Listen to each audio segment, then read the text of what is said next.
Eu abençoo vocês em nome de Jesus. Abençoados somos todos nós. Vamos a mais uma pregação hoje sobre a palavra do Senhor e quero transmitir a vocês, fiéis da palavra, servos do Senhor, da Igreja Novo Reino. Estou falando, transmitindo a palavra do Senhor para a humanidade. Nesse momento, peço que o Divino Espírito Santo desça sobre nós, para que possamos discernir, possamos ouvir os anseios do Senhor em transmitir a nós a verdadeira palavra. Peço em nome de Jesus que repreenda todo o mal que está sob o jugo, que expulse o demônio para as profundezas da terra, em nome de Jesus, para que ele não venha fazer comichão na ideia dos fiéis da palavra, para que sejam ditadas a vocês e que brilhem em meio às trevas, em nome de Jesus. Vamos falar sobre jejum,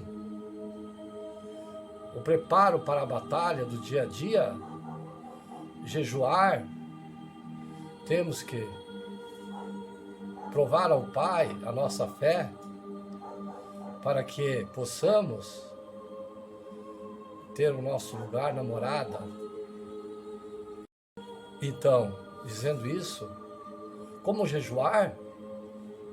Estou fazendo meu jejum de maneira certa? Vou dedicar esse jejum a quê?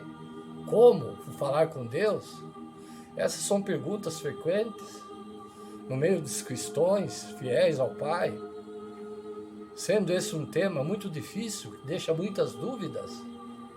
Jejuar, como jejuar?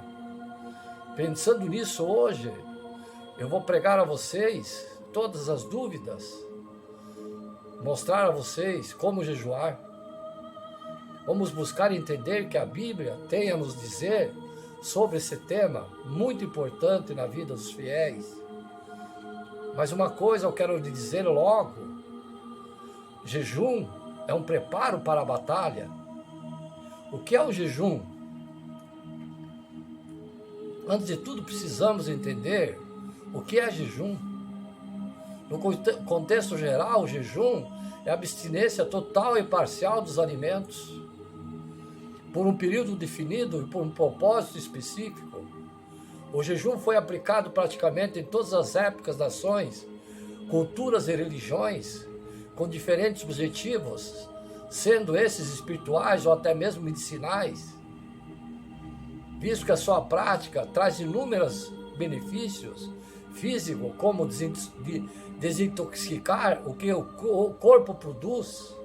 O nosso foco aqui será falar do bíblico jejum. O jejum bíblico também traz abstinência das coisas desejáveis. Daniel, por exemplo, abriu a mão de alimentos saborosos e não usou fragrância perfumada por 3 semanas.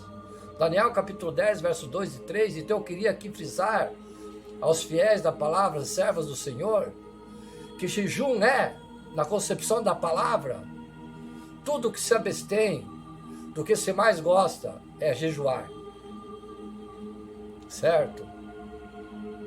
Você pode jejuar desde que não prejudique sua saúde, não só com comida. Quero fazer uma observação aqui aos gordos. Fazer regime não é jejuar, é você brincar com Deus. Eu às vezes sou servo do Pai, às vezes eu desejo jejuar e fico meio tímido, porque eu penso que estou fazendo regime, me sinto complexado, se bem que minha intenção não é essa. Agora, se fosse essa, os gordos não poderiam jejuar? Eis a questão. Mas eu quero aqui que vai tudo do coração, os seus sentimentos que valem para Deus. Como Daniel, por exemplo, na minha ignorância, antes de eu ler a Bíblia, eu achei que ele tinha ficado sem comer e sem tomar água. Não, ele se absteve só de comer aguarias, coisas boas. Ele se alimentava sim. Você pode só se alimentar com suco. Veja bem, Deus não aceita jejum que prejudique sua saúde. Não, Deus não aceita aqueles açoites que os filipinos fazem, se crucificar. Deus não aceita esses sacrifícios. Não. Sabe o que ele aceita? Faz obras, ajuda as crianças que estão passando fome, vai trabalhar, carpir roça e dê de comida a quem tem fome. Isso sim Deus aceita. Não se açoitar provocando chagas. Deus não aceita. Qual o propósito? O propósito do seu jejum? O jejum bíblico. O jejum não muda Deus. Ele muda você. O jejum não deixará Deus mais bonzinho ou misericordioso com você. Na verdade, Ele está diretamente relacionado a nós. Ele sempre é bondoso. E a nossa necessidade de romper as barreiras e limitações da nossa carne, provar o verdadeiro amor que temos com Ele. O jejum mortifica a nossa carne e deixa nosso espírito atento. Sendo assim, o seu propósito primário é a mortificação da carne. Deus fica feliz. Muito talvez ainda tenham a visão de que jejum é como uma mágica e por si só resolverá o que quer. Mas se na verdade não é dessa forma que funciona, quando jejuamos não devemos crer no jejum, mas sim em Deus, pois Ele é quem faz. Quando jejuamos, a resposta da oração flui melhor, porque estamos liberando o nosso espírito na batalha contra a carne, contra os prazeres. Portanto, ao jejuar, removemos entulhos da carne, liberando espaço para a nossa fé se expressar a Deus.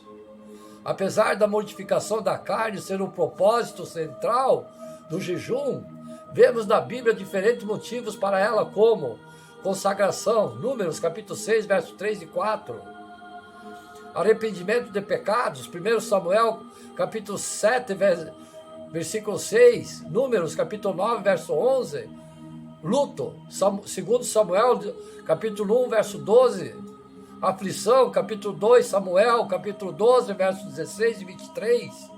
Busca por proteção, Esdras, capítulo 8, verso 21 e 23. Em situações de enfermidade, Salmos 35, 13. Intercessão, Daniel, capítulo 9, verso 3. Entre outros. Formas de fazer jejum. Já falei lá em cima, mas vamos demonstrar. Jejum normal, atenção, é abster-se apenas de alimentos sólidos. Nesse caso, a pessoa que jejua ingere apenas água. Alguns acreditam que Jesus, ao jejuar 40 dias e 40 noites no deserto, absteve-se apenas de alimentos sólidos. Mateus capítulo 4, verso 2. Jejum total, abster-se de alimentos líquidos e sólidos.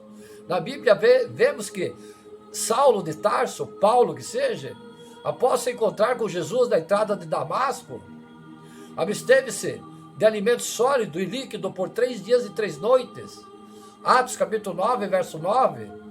Moisés, quando subiu ao Monte Sinai para receber a segunda vez a tábua da lei, a tábua dos 10 mandamentos, absteve-se do alimento sólido e líquido durante 40 dias e 40 noites. Êxodo capítulo 34, verso 27, o verdadeiro milagre.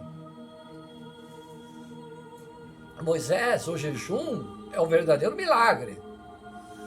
3, jejum parcial, abster-se apenas de alguns alimentos. Daniel e seus 3 amigos se recusaram a comer as comidas finas, iguarias fartas de Nabucodonosor, rei da Babilônia. Para isso ingeriram apenas legumes e água. Daniel, capítulo 1, verso 8, 12 e 15. Isso também é jejum. Quanto tempo deve levar jejum? Quando Deus quando a Deus fizer algum voto, não tardes em cumpri-lo, porque não se agrada de tolos. O que votares, pega-o, paga-o. Melhor é que não votes do que votares e não cumprir. Eclesiastes capítulo 5, verso 4 e 5, estão trocando em miúdos. Se você não conseguir cumprir, não prometa. Certo? A Bíblia não determina um certo jejum. Dessa forma, cada um é livre para escolher quanto tempo irá durar, o que fazer. Vemos vários exemplos de jejum, de durações diferentes na Escritura. Vou citar alguns exemplos. É você com o Criador. Alguns exemplos. Um dia. Jejum de um dia, expiação. 3 dias.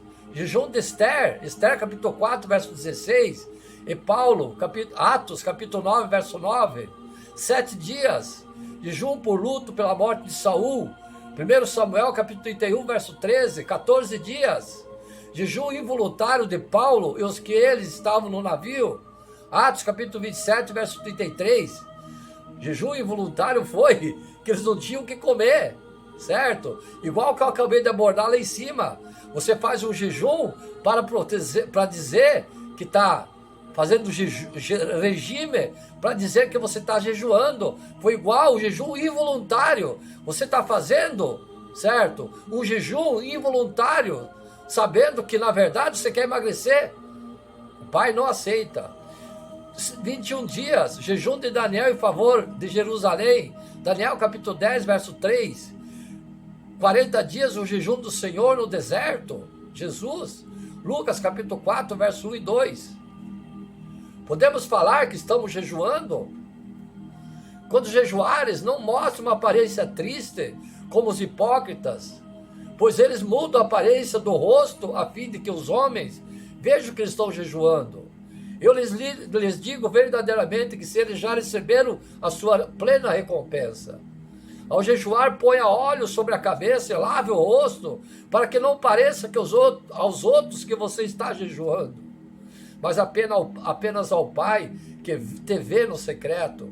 E seu Pai, que vê no secreto, o recompensará. Mateus capítulo 6, versos 16 e 18. Em Mateus capítulo 6, versos 16 e 18, Jesus condena o exibicionismo dos fariseus perante os homens para testar a sua espiritualidade. Ele não proibiu de se comentar sobre jejum, senão a própria Bíblia estaria violando isto ao contar o jejum de Jesus. Devemos dar exemplo e falar sobre a importância do jejum, mas nunca falar do jejum para nos vangloriar. Quero aqui encerrar sobre o jejum. Você vai descobrir o quão profundo pode ser o seu relacionamento com Deus. Afinal, é negado os desejos da nossa carne, que somos fortalecidos na fé. Que o Senhor guie você no seu jejum e te recompense pelo seu ato. Amém? Vamos orar para iniciar o jejum? Aqueles que estão ouvindo essa pregação, fiéis da palavra, as servas do Senhor, e a mim, servos do Senhor, que penso em iniciar um jejum, vamos orar para que tenhamos força, para que o Espírito Santo sopre em nós. Vamos falar a importância ainda do jejum, as dúvidas frequentes também que eu já falei, que surgem no nosso meio a respeito disso. Orando também pelo início do jejum. Não basta só fazer o jejum, temos que oferecer, temos que orar, temos que dizer as intenções do jejum. Talvez você esteja começando um jejum erradamente, mas eu quero aqui fazer uma oração para você, para que quando você decidir jejuar, ore comigo. Também gostaria de recapitular alguns pontos que eu já falei. O jejum não muda Deus, ele muda você. O jejum não deixará Deus mais bonzinho, Ele já é misericordioso com você. Na verdade, Ele diretamente se relaciona com seus filhos. Isto é, a nossa necessidade de romper as barreiras e limitações da nossa carne, como eu já falei. O jejum mortifica a nossa carne e deixa o nosso espírito atento.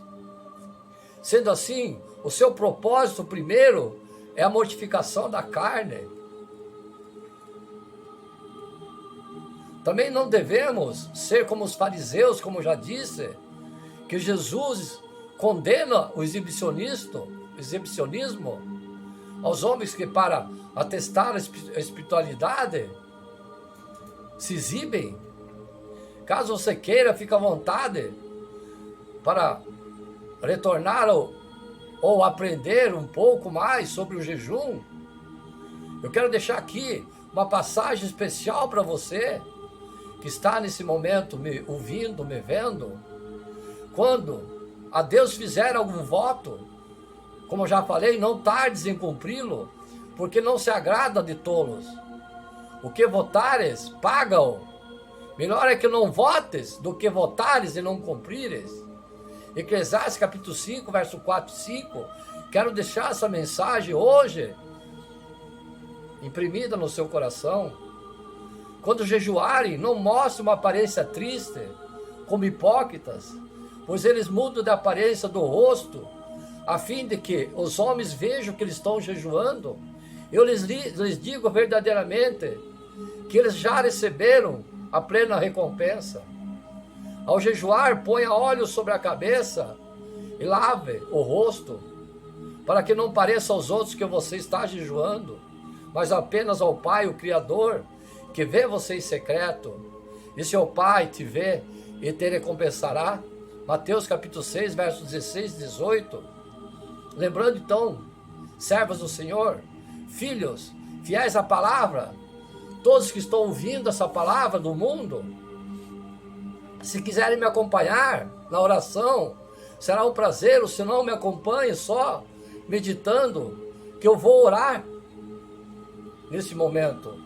Amado Deus, hoje decidi, juntamente com os fiéis da palavra, servos do Senhor, iniciar um jejum. Para aqueles que vão iniciar o jejum, orem dessa forma.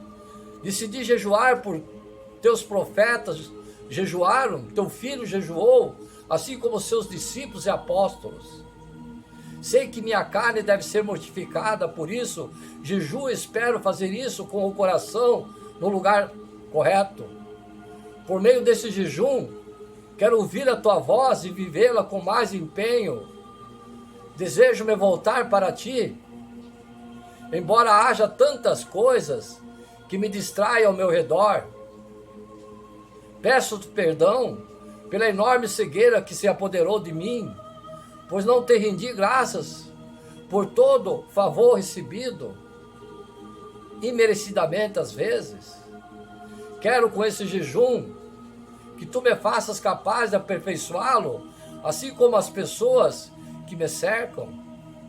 Faz-me mais sensível a ouvir e acatar a tua palavra, que esse jejum me leve a crescer no amor para contigo e aos meus próximos, minha família, que através do jejum eu entenda como tenho necessidade de caminhar ao seu lado. Oro para que o meu coração suspire por ti, da mesma forma que o servo suspira pelas fontes de águas, o deserto aguarda as nuvens que trazem chuvas. Cresça em mim a compreensão e a solidariedade em favor dos que padecem de fome, sede e não possuem bem algum. Ajude-me a ver as coisas que possuo, de que não preciso também. Pai, peço-te graça de entender que sou um peregrino nessa terra, que eu me lembre que eu mesmo possuindo bens, nada me pertence, tudo é vosso, pois tudo que tenho foi vós que me deste. Livra-me do meu egoísmo, do meu orgulho, por meio desse jejum. Livra-me dos maus hábitos, aplaca minhas paixões, faz-me crescer nas virtudes, que na profundidade de minha alma permaneça a tua graça e que através dela eu seja purificado, Senhor. Ajude-me, Senhor, a me parecer com o teu Filho Jesus em todas as provações e tentações, de modo que eu saiba repetir qualquer sedução e possa, desse modo, lhe servir cada vez mais. Meu Deus, teu poder e tua glória seja para sempre. Então, fiéis à palavra, servos do Senhor, oferecemos essa oração para aqueles que irão jejuar, para aqueles que estão jejuando, para aqueles que têm intenção de jejuar. Vamos orar também nesse momento, fazer uma palavra pelos enfermos. Esses dias tenho passado na frente de hospital e tive calafrios ao pensar sobre quantas pessoas estavam ali lutando contra uma doença ou preocupados com um parente em um leito. Por isso hoje queria orar juntamente com os fiéis da palavra, com o mundo, pelos enfermos das nações, das guerras, crianças passando fome, sede, frio, desamparadas. Esses anos não têm sido fáceis, por muita crise mundial. O corona tem causado mortes, mas eu tenho fé que tudo irá melhorar. Então hoje eu convido vocês que estão me ouvindo nesse momento, orar para aqueles enfermos, seja em leito de hospitais ou em suas próprias casas. Deixo aqui uma passagem especial para você, fiéis à palavra, serva do Senhor. Oração feita com fé curará o doente, o Senhor o levantará, e se houver cometido pecado, ele será perdoado. Tiago capítulo 5, verso 15. Atenção, mundo! Lembrando que você não precisa orar exatamente com a palavra desse servo, mas se quiser me acompanhar, será um prazer, sinta a vontade, ore de acordo com o seu coração.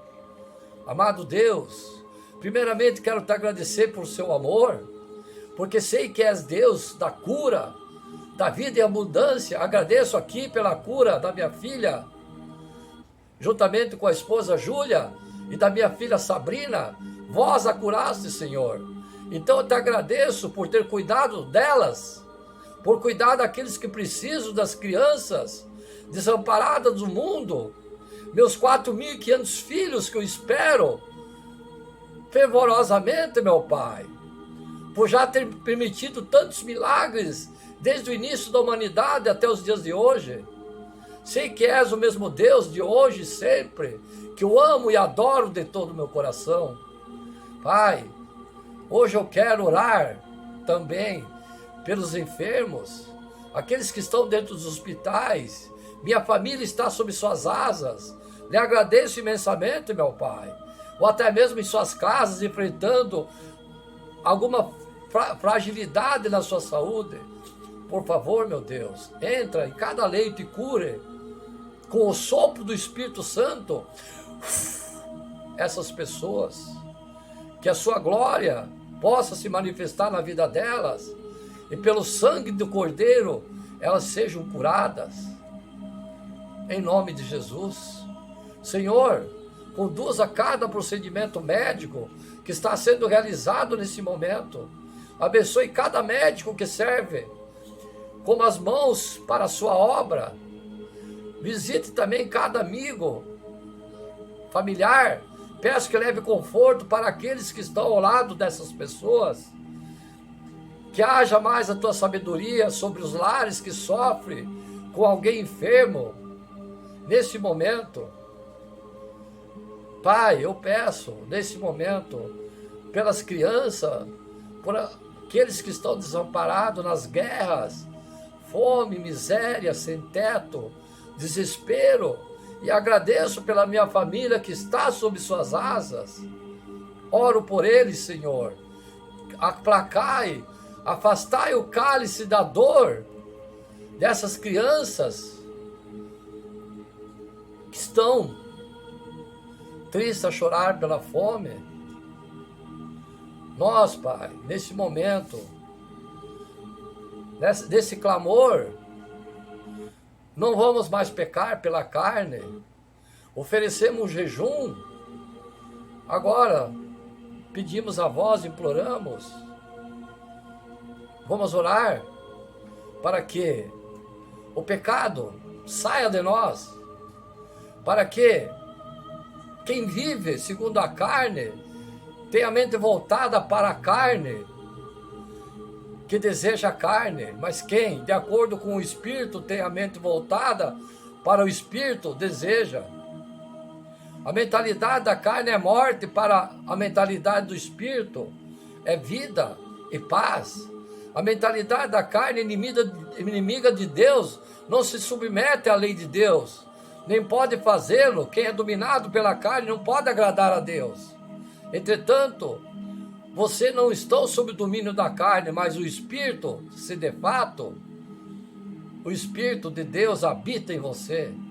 E se alguém não tem o Espírito de Cristo, não permanece em Cristo. Romanos capítulo 8, versos 5 e 9. Quero deixar essa passagem gravada no seu coração, porque tudo que há no mundo, a concupiscência da carne, a concupiscência dos olhos, da soberba da vida, não é do Pai, mas é do mundo.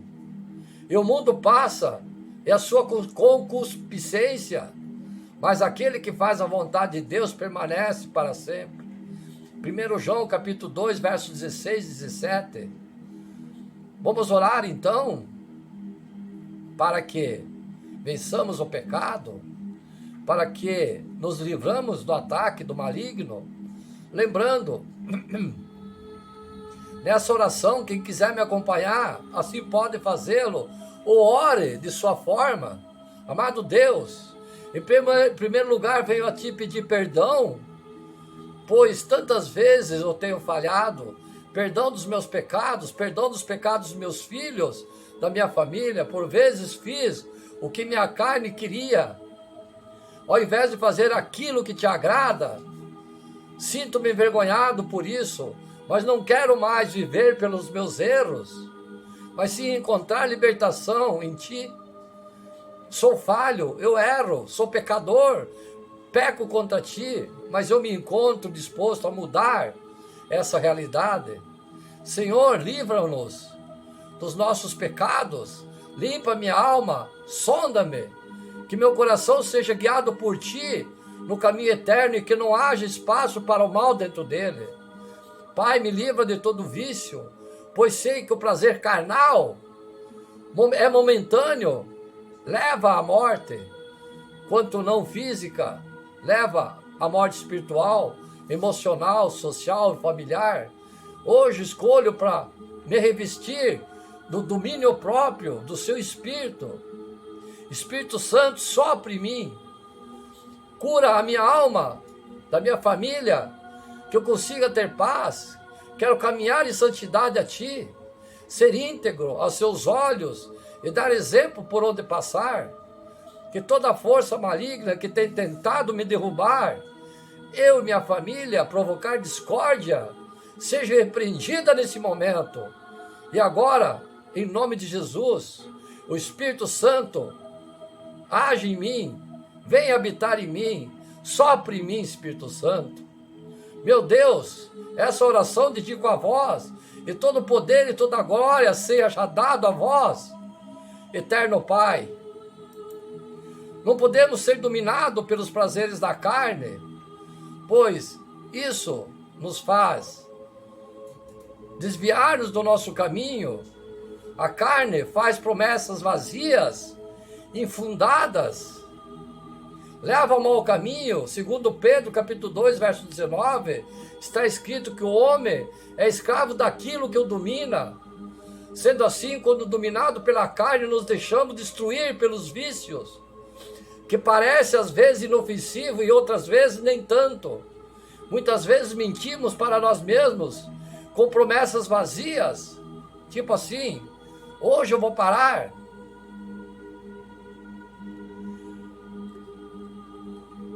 Talvez você conheça alguém que desejou tão ardentemente algo, quando olhou para trás não havia mais como consertar o erro cometido.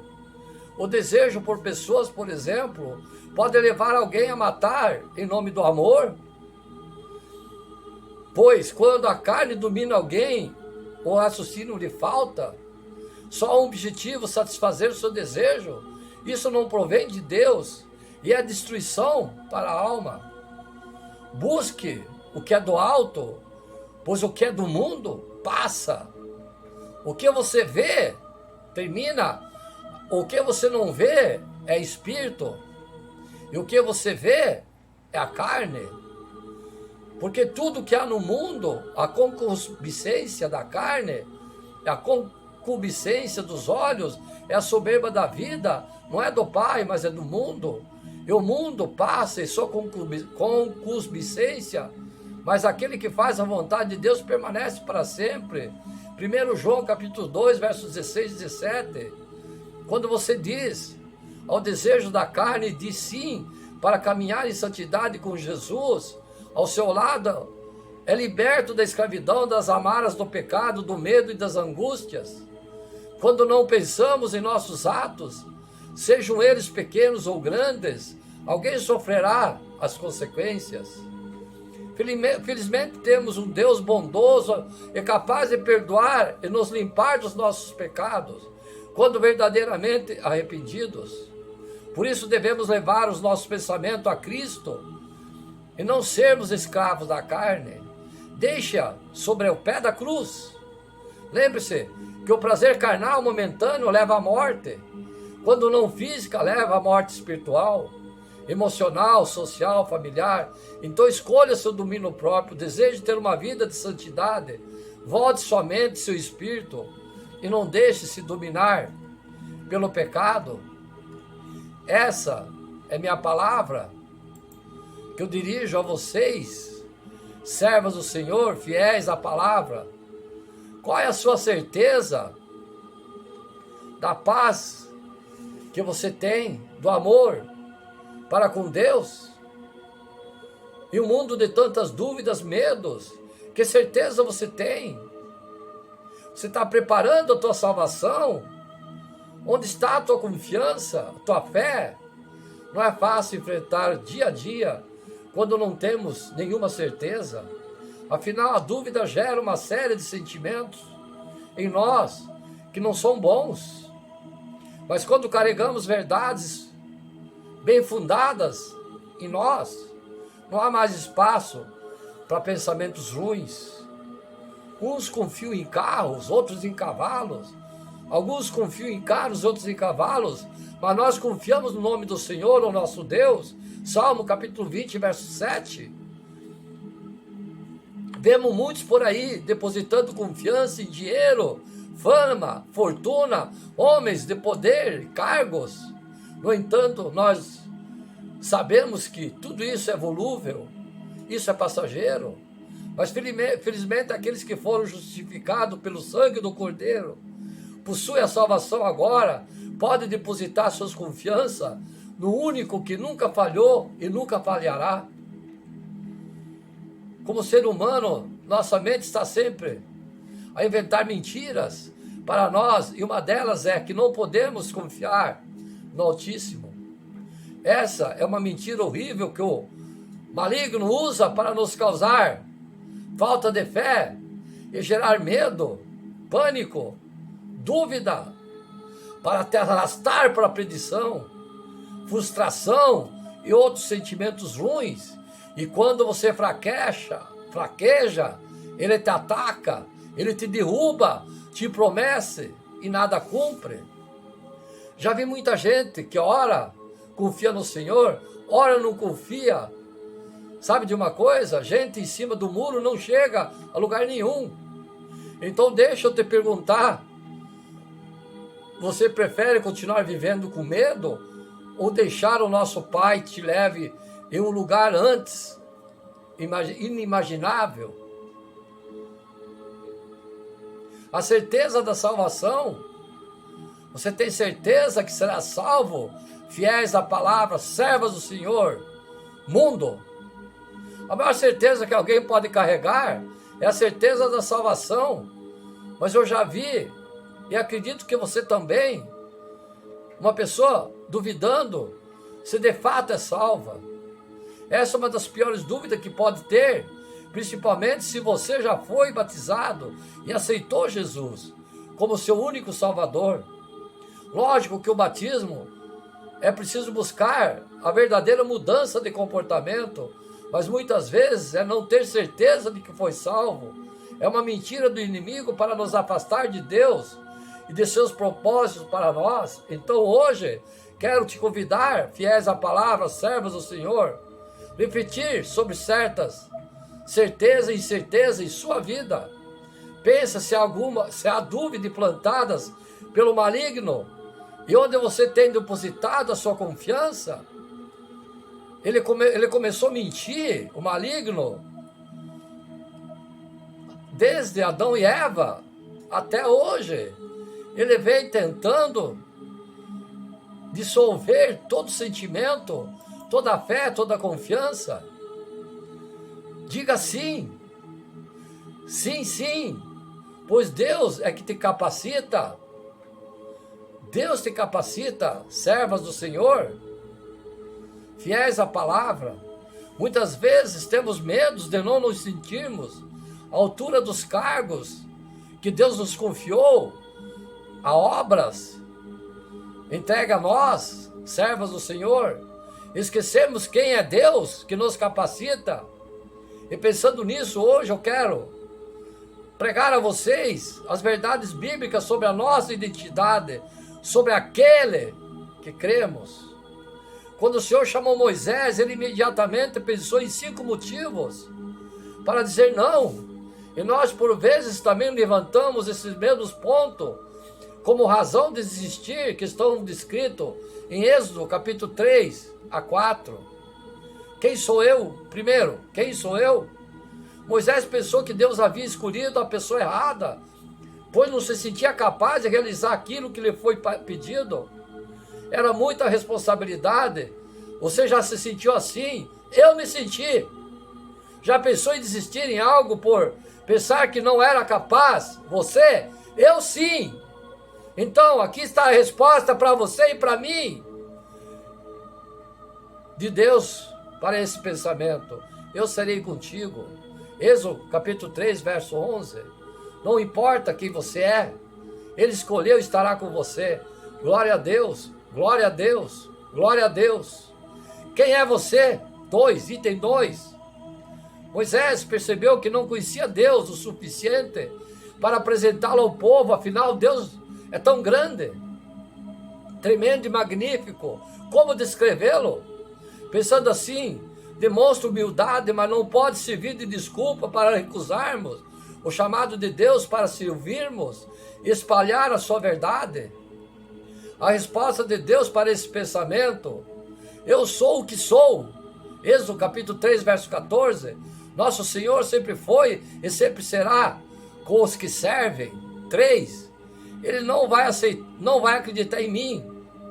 Moisés ficou com medo da reação do povo, se acreditariam nele ou aprovariam. Quantas vezes nos preocupamos com mais aprovações do próximo do que obedecer e agradar a Deus? Atenção, servos do Senhor.